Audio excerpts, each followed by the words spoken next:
মানবতাবিরোধী অপরাধের দায়ে রাজনৈতিক দলকে বিচারের মুখোমুখি করতে গত মে মাসে সংশোধন করা হয় আন্তর্জাতিক অপরাধ ট্রাইব্যুনাল আইন। তবে এতদিনেও শুরু হয়নি সেই আইন প্রয়োগ। দল হিসেবে আওয়ামী লীগের বিচার চেয়ে ট্রাইব্যুনালে করা আবেদনও ফাইলবন্দি। তবে রোববার সাংবাদিকদের প্রশ্নের জবাবে চিফ প্রসিকিউটর জানান, আওয়ামী লীগের বিচারে এরই মধ্যে প্রাথমিক তদন্ত শুরু হয়েছে। আমাদের কাছে দল হিসাবে আওয়ামী লীগের ব্যাপারে ক্রাইমস অ্যাগেনস্ট হিউম্যানিটির অভিযোগে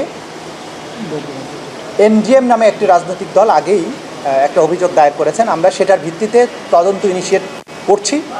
সুতরাং বলা যেতে পারে যে এই মুহূর্তে আওয়ামী লীগের বিরুদ্ধে, দল হিসাবে আওয়ামী লীগের বিরুদ্ধে অপরাধী সংগঠন হিসাবে তাকে বিচারের মুখোমুখি করার জন্য প্রাথমিক তদন্তের কাজটা আমরা শুরু করতে যাচ্ছি।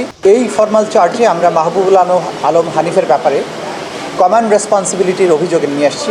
এই আন্দোলনকারীদের জবাব দেওয়ার জন্য ছাত্রলীগ যথেষ্ট, এই প্রেস কনফারেন্সে তিনি নিজে উপস্থিত ছিলেন এবং সেখানে ষড়যন্ত্র প্লাস 29শে জুলাই কুষ্টিয়াতে আওয়ামী লীগের একটা অনুষ্ঠান করে মিটিং করে সেখানে আন্দোলনকারীদের দমনের ব্যাপারে তিনি যে ষড়যন্ত্র করেছিলেন বা আদেশ দিয়েছিলেন সেটা আরেকটা চার্জ, এবং কুষ্টিয়া শহরে 6 জনকে হত্যা। এছাড়া গুমের এক মামলায় ট্রাইব্যুনালে হাজির করা হয় সাবেক সেনা কর্মকর্তা জিয়াউল হাসানকে। চিফ প্রসিকিউটর জানান, গুমসহ আলোচিত বেশ কয়েকটি মামলার তদন্ত শেষ পর্যায়ে রয়েছে।